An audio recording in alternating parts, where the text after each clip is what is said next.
So welcome in this webinar that is an introduction to teaching yoga for children. Myself, I'm Marzia Bendotti. I'm Italian, and you can hear it from my English that I'm Italian. I've been teaching yoga since 12 years now. I have studios here in Milano, where I live, and I graduated from Arhanta. It's around 13 years ago. And from then on, yoga has become actually my practitioner and then as a teacher. And this is my job now. I work I have a team. I have a big team now with 8 teachers. And my passion has always working with children. I have 3 children, and this is the reason why I decided to use yoga with them, helping them to create the good conditions to become in balance. This is really the main goal when you teach yoga to children. This webinar is an opportunity to understand the main objectiveness of a kids yoga class and to understand the outline of a typical yoga class. And what I want to focus on is the role of games and fairy tales. So we will talk about all this. So when we think about teaching yoga to children, we have to remember that the goals are more than helping them in stretching or in learning funny poses. True real magic of kids yoga lies in the ability to support their development, their holistic development, body, mind, and emotions. And the focus, the principal topics of a yoga class are improving focus and concentration, of course. I don't know if you all have children, but children today are have a lot of distractions from technology and from the rhythm of our life. Yoga offers them the chance to slow down and offer them the opportunity to be in the present moment. What does it mean for a child? It means to be in connection with the inner part, to be in connection with his emotions, to be able to recognize his emotions and to use them in a proper way. So simple breathing exercises, or for example, focusing on a pose, also on a challenging pose, can really do wonders for a child's ability to concentrate. It really helps a lot.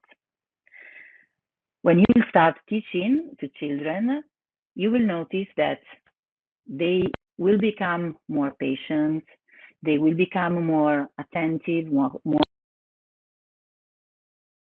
focused on tasks, both on the mat, but above all, off the mat. So one beautiful example, this is an example I usually use with my teachers during my teacher trainers, is when children learn to hold a balancing pose. The physical stillness, and they are not used to stay in stillness pose, often translates into mental calm and helping them build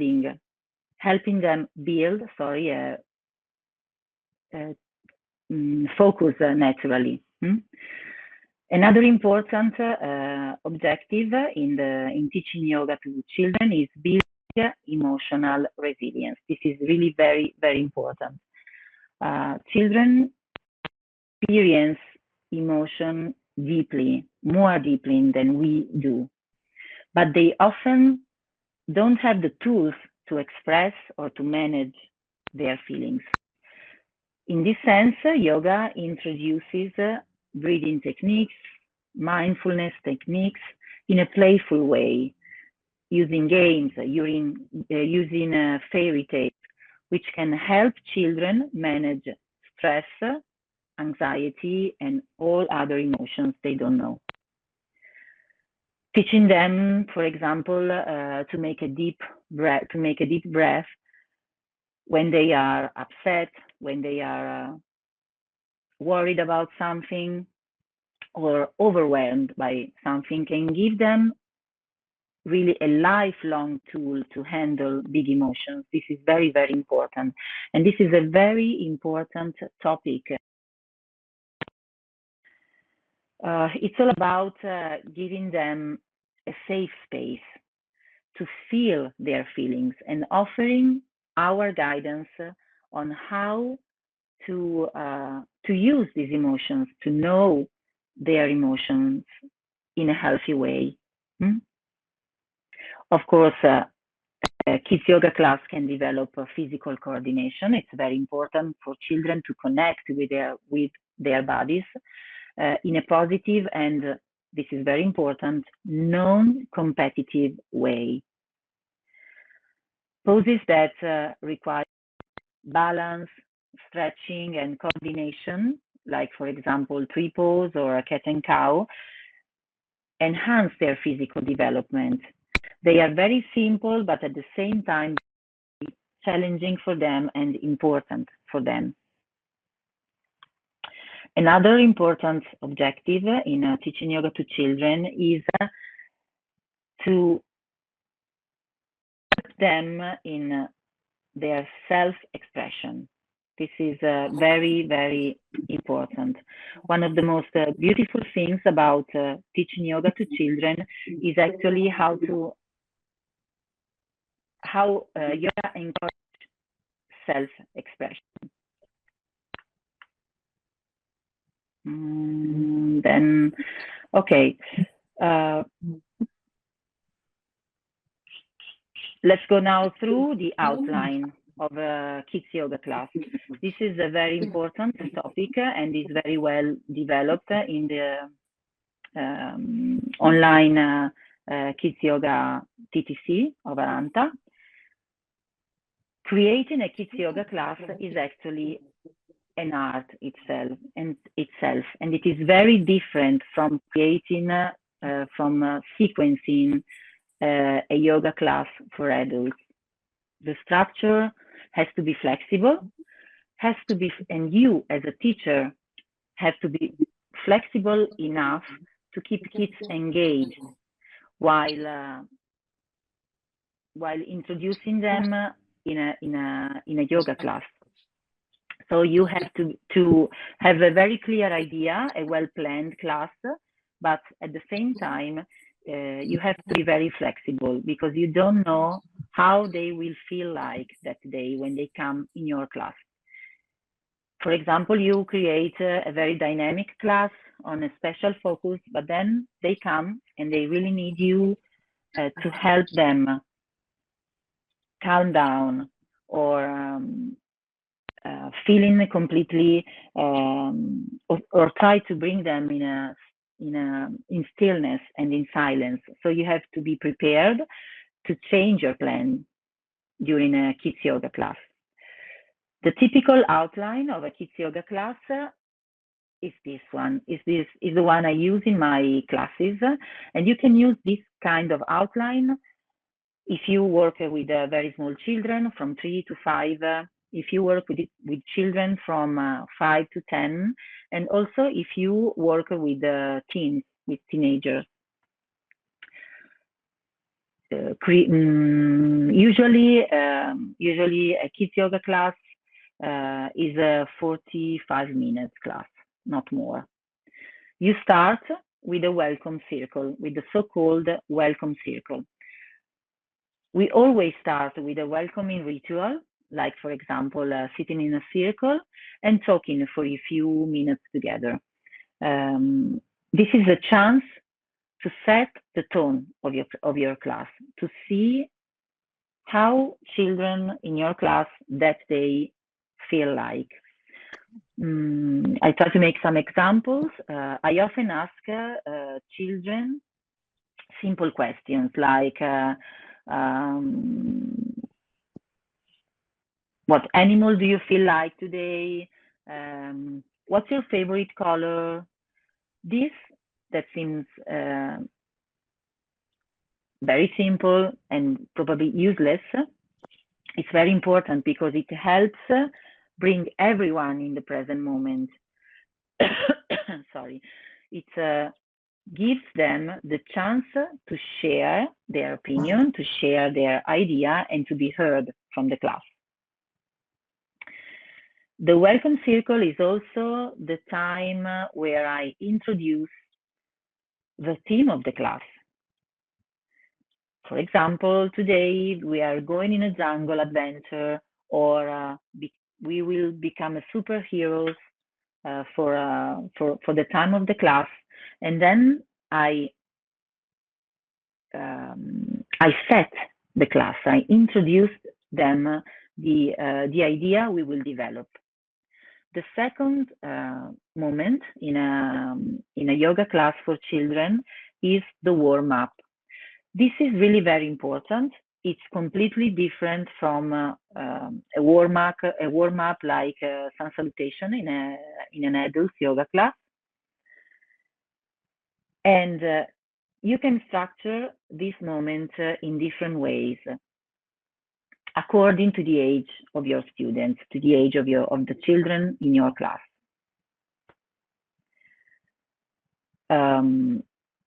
For example, you can use energetic warm-up to get the body of your children moving.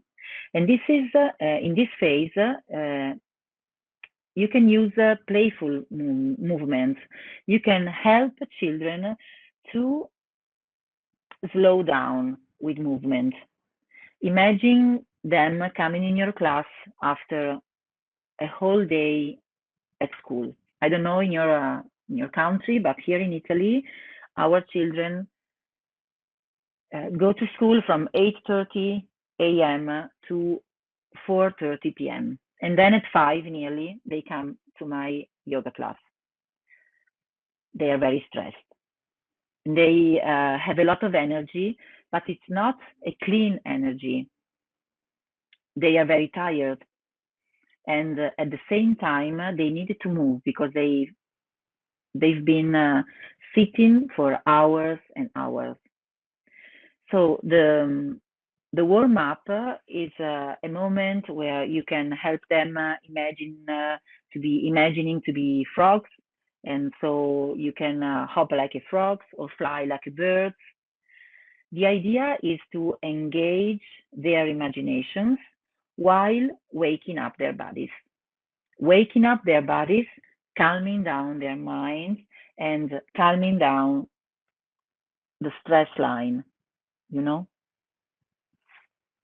When children are from 6 to 9, you can start with a more structured movement that in my course I call recharge exercises.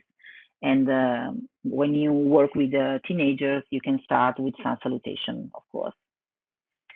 After the warm up, you can start with the core of your class, that is yoga asana. Okay, you can start to teach some yoga poses. This is where the heart of the class comes in. The yoga poses are introduced in a yoga class for children in a way that ties into the theme. If, for example, you are on a jungle adventure, you might do the lion pose or the cobra pose. I love using storytelling during my classes, and this is because I like to keep them engaged and using their imagination. And during a game or during a fairy tale, each pose becomes part of a big adventure that very often we create together. It's also important to vary the poses, to use different poses, and to go from more active poses to slower movements, to keep their attention while giving their bodies the chance to stretch, to strengthen, and to calm. And this is what I call the educational wave. This is what I call the educational wave. The educational wave is actually the structure of your class, the structure you create in your class, up and down, up and down. I said to you that you start with of course, with the ritual, the beginning ritual, but then you start with the warming up. So the wave goes up. You help them using their body. You help them using that energy they have in their body that is too much, as I told you. Then after this warm up, you can bring them a little bit down using a game, using a breathing exercise, using a short fairy tale where you introduce some relaxing poses, but at the same time, after some relaxing poses, then you bring them up again using movement in the fairy tale, using movement in the game, and then you bring them down again. And you go down towards the end of the class using some breathing exercises, we will see now, and some relaxation or short meditation. And then you go to the closing, to the final ritual with the closing circle. This is what I call educational wave. You bring them up and down, then a little bit up again, and then down, and then they go back home. After yoga poses, after the time you introduce yoga poses during games and fairy tales, we will see it later. Then you can start with the breathing practice. Children often find it hard to stay still for a long period. So try to keep breathing exercises, try to keep your breathing practice very light, fun, and short, of course. One of my favorite breathing exercises is blow up the balloon, where they imagine they are blowing up a giant balloon as they inhale deeply in their belly, and then slowly they let air out as they exhale. The belly is like a big balloon. You can ask them to choose the color of the balloon. You can create an experience all around this breathing practice to involve their imagination and to help them stay still and in the present moment. Those practices, of course, help children to become more aware of their breath, but really don't forget to be to do it in a fun and in a funny and accessible way. This is very important. Otherwise, they get bored and they start talking to each other or go in another part of your studio. And when one child starts to do this, all other children will follow him. This is a rule. They will do it. You will learn. It will happen to you in class. It happened to me as well, and it was really frustrating for me. But then teaching and teaching and teaching and starting to know children as they are and their needs, you will be really able also to help them to come back to you, to help them to come back in your circle and in your class. The end of a class is the relaxation moment, is the moment of meditation. Of course, relaxation time should be very short. Don't pretend to keep children 10, 15 minutes meditating, because they are not able to do it. Relaxation time is very important. It's always a magical part in the class, and it's the time they settle down. It's the time the wave goes down, they calm down, and they stay in that stillness. They stay calm, and then they go home. Usually, I guide children through a short visualization. I really like stimulating their imagination. Actually, I use this technique also with adults. It's very interesting, and it's very powerful. So, for example, I ask them to close their eyes and imagining they are lying on a soft, fluffy cloud, for example, or they are resting in a quiet forest with gentle sounds of birds and something like this.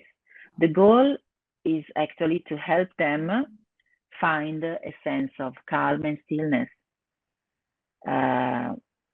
They enter the class with a high and bad energy. They go out from your class with a fresh energy and feeling calm and stillness.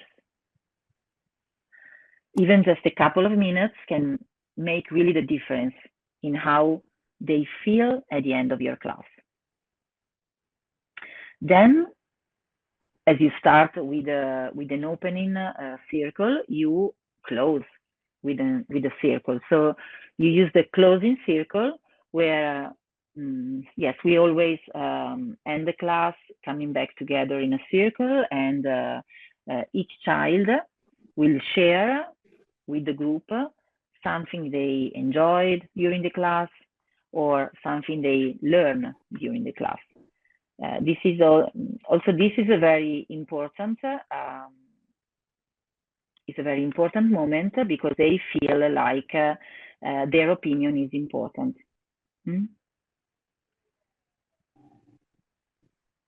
Okay. Now let's go through the role of storytelling in a kids yoga class. Children are really storytellers. If you ask them to tell you a story, you will be actually surprised.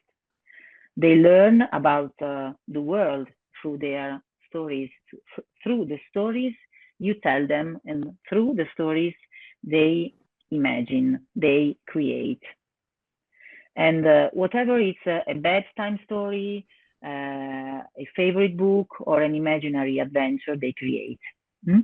In yoga, storytelling, fairy tales are used as a powerful tool to engage children and to support their development in a very meaningful way. Let's see together some benefits of this part of the kids yoga class that I have already told you. You use soon after the warm-up, soon after the movement, the moment of stillness, the moment of breathing. Then you start with the yoga asana. And here, in this moment, you introduce yoga asana using games and fairy tales.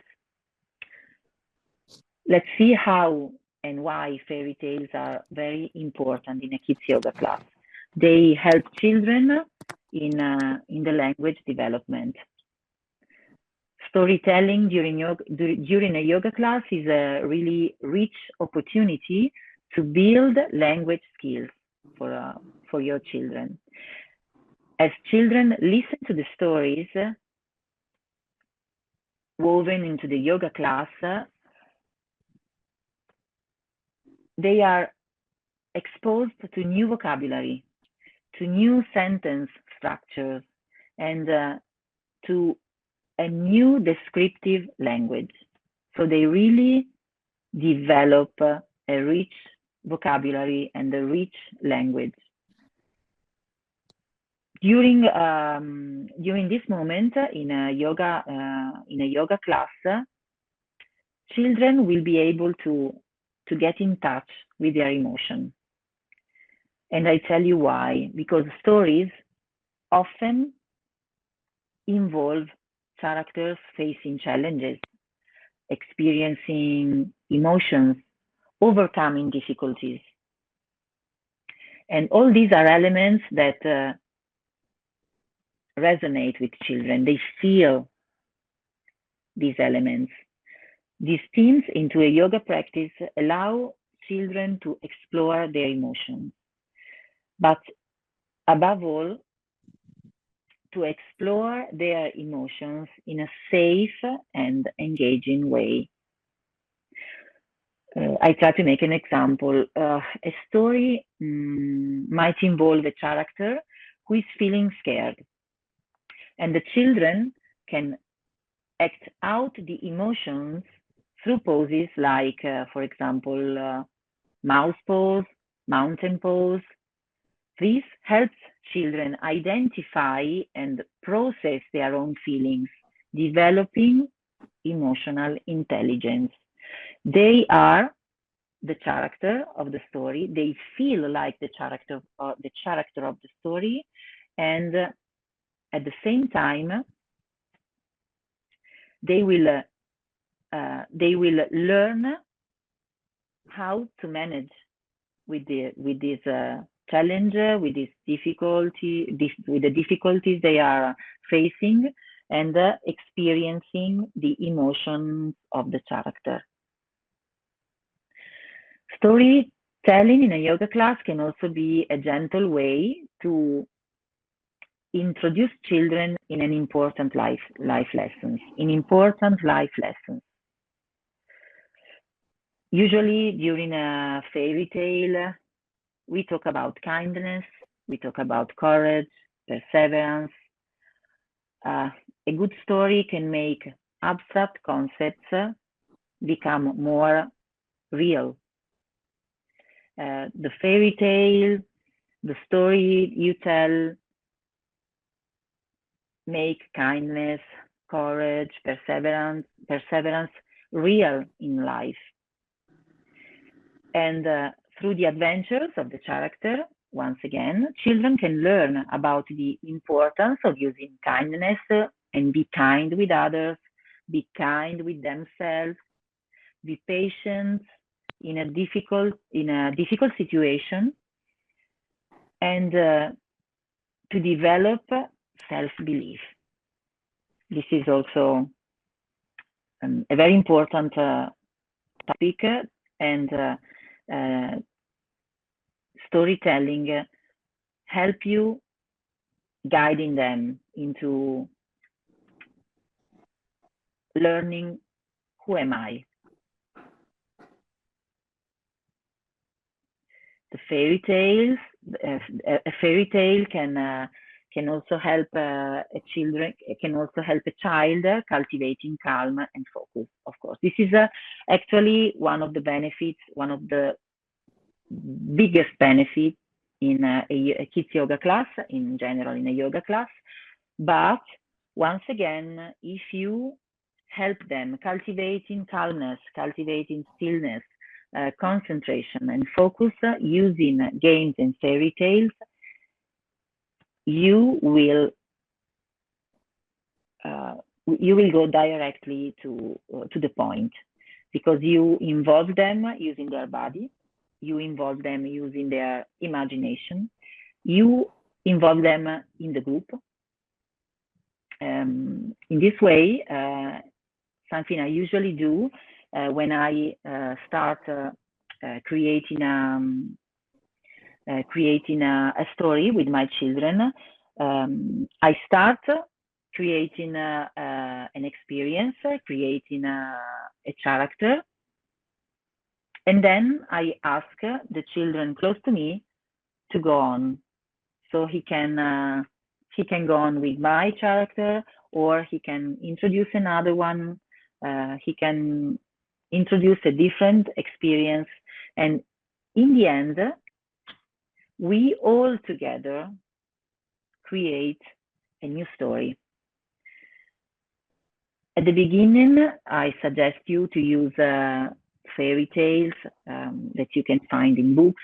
You can find some good examples also in my course, but you can really use fairy tales in books, fairy tales that you already know. But then it will be very, very fun and very interesting. Help them in creating with you their own your own fairy tale. Now we go through the moment of the end of the class. That is, as I have already told you, is the moment where you introduce some breathing exercises. So in the educational wave, now you are going once again down. You can, for example, suggest the group to sit down again, probably during games and during fairy tales, as you use the body. All children will be walking, moving in the studio. At the end of the fairy tale, then you can suggest them to go back to the final circle, to the closing circle, and there in the closing circle, before you close the start of before you close the class, you start with a breathing exercise once again, with a short and simple breathing practice, or a concentration practice, or a moment of relaxation and meditation. As I have already told you, if you help them using their imagination, if you help them create the experience of the relaxation itself will be more effective. This moment is short, usually 5 minutes, not more. Otherwise, they become bored. Otherwise, they will start moving and talking to each other. And then after this moment, you can start asking them questions. Usually, I suggest them to sit down again. I forgot one important thing. During relaxation and meditation, don't pretend that they stay completely still. It will never happen. Really, it will never happen. If you pretend, if you ask them to stay still during, even completely still, in 5 minutes, in the whole time of your relaxation or short meditation, it will be a failure, and you will be frustrated. Ask them to sit in a comfortable position or to lie down in a comfortable position. Use a blanket, for example. Use something, put the light on, for example. Try to remove all elements that can disturb their stillness. But really, they will move. They will move the arm, then they will turn on the right side, and then on the left side. You go on. Keep going on. Keep going on. Guiding them guiding them lying on a soft cloud, guiding them, imagining they are in a quiet forest, surrounded by animals, and do two things.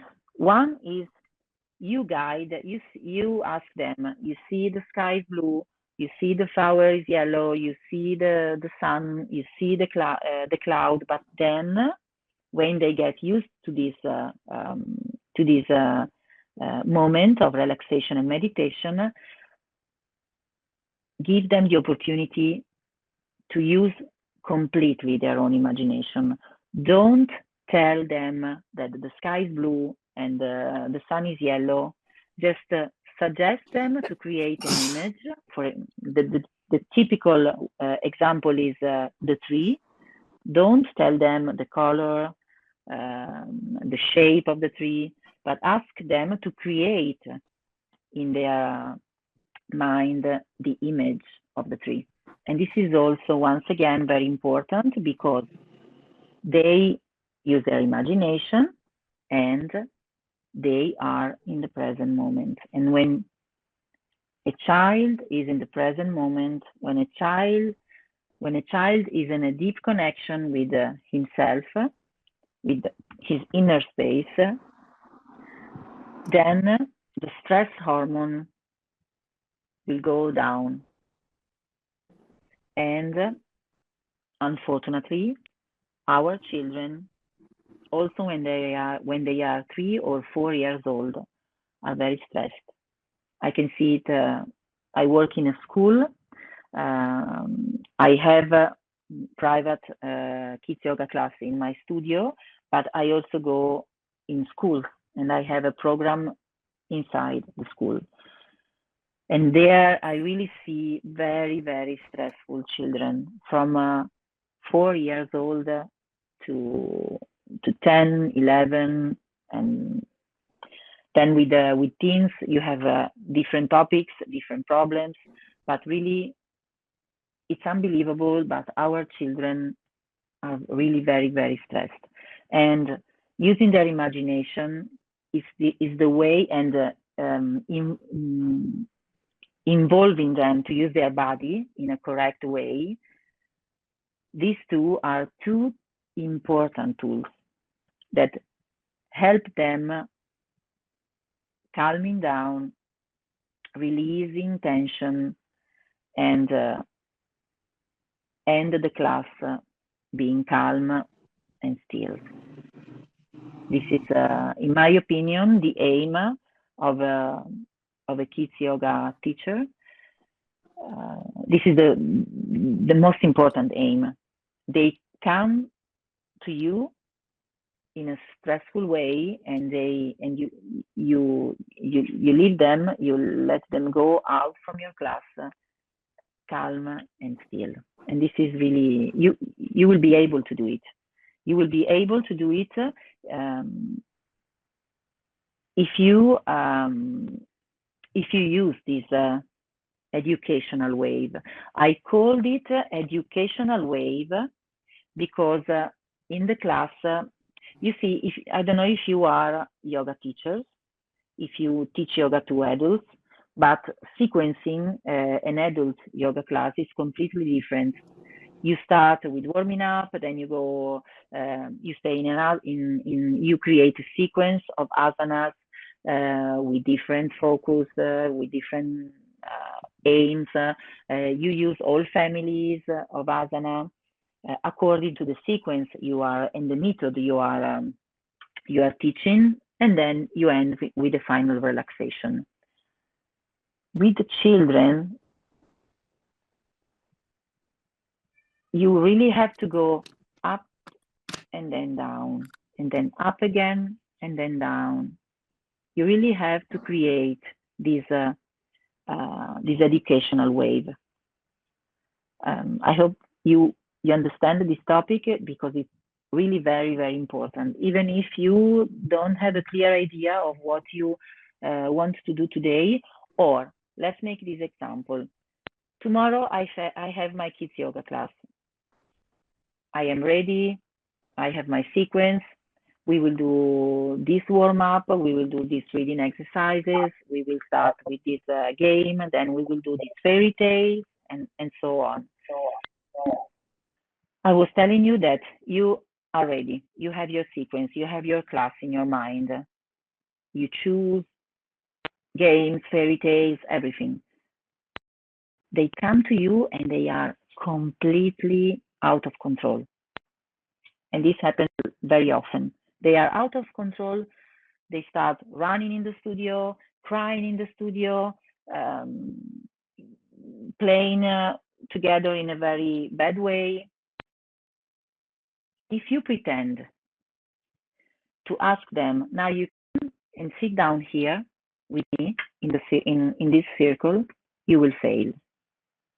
What you have to do is using your imagination, because you as well are a child in your class.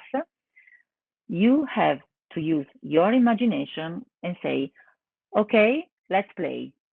And you try to keep their attention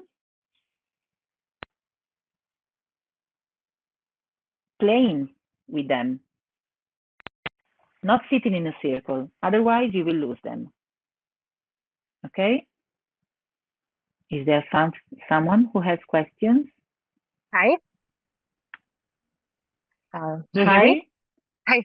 I'm Yana. I teach Yes, yoga. yes, I can hear you, Yana. I teach yoga to adults in Prague, and I would like to shift to kids yoga for various reasons. So thank you very much for this webinar. It's quite helpful to imagine better how to work with children. And I would like to ask, how would you react in the situation if one child starts crying and it's just the question of time, others will join him? How would you try to prevent this situation? Thank you very much. Okay, this is a good question. It happens that one child, and as a consequence, many other children can start crying during your class. It can happen for different reasons, but what I suggest you is, for example, to involve him, being your assistant, for example. So let's say there is Sabrina crying. You don't even know why, but it's not important why, actually, not in that moment. So, for example, ask Sabrina to be your assistant. So, Sabrina, can you please show the 3 poses for me so that all other yogis in our class can follow your example? Try to involve them in something practical. Yes, this is what I suggest you. Thanks. Sabrina asked me. Yeah, okay. This is yes. This is. I think you don't have to focus on, oh, why are you crying? Stop crying, because this is the way they will keep on crying. In my opinion, as a mom and as a yoga teacher, as a kids yoga teacher, is help them not to think about it, involve them in something else and in something practical. When they bring their attention to their body, because they are in a performance, so they have to perform, they have to make the best 3 pose ever in their life. Okay, they will be distracted from the reason why they were crying. Yes, someone asked me. Let's see in the chat. Thank you, Marzia, very much. Can you help to share the recording? Yes. This meeting Can will I be ask shared, something? absolutely. Okay. I'm a 500 hours yoga teacher as well as 200. And I'm also Montessorian. So I have taught children for, young ages in pre-K and all. And I had been teaching yoga to children as well, long time back. How do you make the groups of the children? What ages you prefer in one group? It can be 4 to 6 or like 3 to 6 or upward, because it has to be when they grow a little older, like 8 to 12 years, it's a different group and they need a different kind of poses at that time. they have more focus, they can Exactly. concentrate. Younger children, you cannot mix two groups. So you think that we should have two groups? Thank you. In my studio and in my experience, I organize my work in this way. From 3 to 5, I offer what I call the family yoga.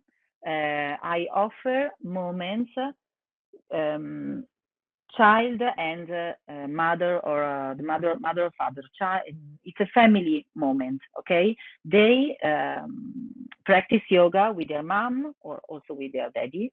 It depends. Usually are more often moms, but it's a moment they share with their mom, because and this is for a special reason, because they start here in Italy at 3 years old. You start the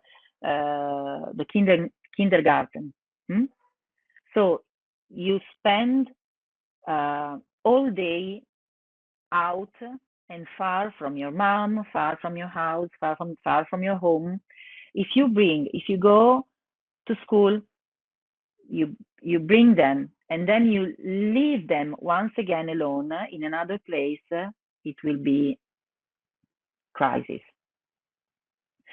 So from 3 to 5, I organize classes that I call family yoga. Then they start coming to my class alone, without father or mother. From 6, I have a group from 6 to 8, maximum 9, but it depends on the single child. Sometimes I have 9 years old boy, or boys or girls that are really children. Sometimes it happens to me that comes a 9-year-old girl that is like me. Sometimes it's also in a physical way, but not only, also here in a mental way. It's more close to me than close to a child. And so I choose to introduce her or him in a teen yoga class. The most delicate time is from 9 to 11, 12. In this, I don't know the English for it. In this moment, in this time, it happens that you can meet a 9 or 10-year-old boy that is really a child, that is still a child, or a 10-year-old girl, more than the boy, that is more like a teenager. So I have family yoga, kids yoga from 6 to 8, 9, it depends. And then I have what I call teen yoga, but it's from 9, 10 to 12. And then from 13 on, I have another class. Okay, but yes, I try to understand. I try to know who is the boy, who is the girl, to see and to understand the better class for him or for her. Okay, Sabrina asked me, should you only focus on easy poses or also try to do more challenging poses? Some kids are very flexible, but others not. If you talk about kids, don't focus completely on flexibility, on the physical part. Try to focus more on the mental benefits, on the educational benefits, on the emotional benefits. That is, it doesn't mean that you don't use the body, but when it's not. This is my method, this is my opinion. From 6 to 8, and also in family yoga, don't focus only on the physical benefits of this discipline. Try to use it as an educational tool. to help the child to contact emotions, feelings, to understand what I am able to do, what can I do, what I like to do, what I don't like to do, then and use the body to feel it, because our unconscious mind is in our body. This is the reason why we say, listen to your body, because it's talking to you. Even when we are in an adult class, we say, okay, use your body, listen to your body, it's talking to you, because our unconscious mind is in our body. And children need to be guided to understand who they are, who they want to be, what I like, what I don't like, what I'm able to do, using imagination, understanding, and using properly emotions. This is the main focus. Then, when if you have a class, for example, from 8, 9 on, then you can start using more challenging poses, but also the warming up changes. Also, the warming up changes. You start introducing. You start to introduce an easy sun salutation, for example, or what I called the recharge exercises that you find in my course. And then when you go on from 10 years old on, then you can start to create a class, and this is what you find in the teen yoga TTC. You start to create a class that becomes more similar to an adult class, not the same, but the structure of the class becomes more similar to an adult class. How do you call the class for those from age 13 and older? I don't call it. No, from 13. So it depends, because as I told you, it happens that you have a 13-year-old girl that can stay already in a teen yoga class, but sometimes it happens that you have in front of you a 13 or 13, 14 girl that is like a woman, and so you can introduce them in a general class. Okay, it really depends, or otherwise you can create 2 teen yoga class. You can call it a teen yoga class as well. You can create a teen yoga class from I know that it's not teen, but it's from 10 to 12, for example, and then 10 to 12 or 13, and then another teen yoga class from 13, 14 on. Okay. And is the structure of the class the same? No, it's not the same. The teen yoga class has a completely different structure, outline, and it's. But I will offer you a webinar of this about this topic as well. Okay. Okay. I have answered to all your questions. If you have any other questions, I am here. Sorry for my English, that sometimes it's not perfect. Okay. So this webinar has been registered, and Arhanta will be so kind to share it with all participants. So you will have the opportunity to listen again to it, and I will share with them. I will share with them some other information. I will share with them and with you information on Instagram profile, for example. And I have a program of. I have another 4 webinars in program for you, but they will you will be informed by Arhanta. Okay, thank you so much, and hope to see you soon in the next webinar. Thank you.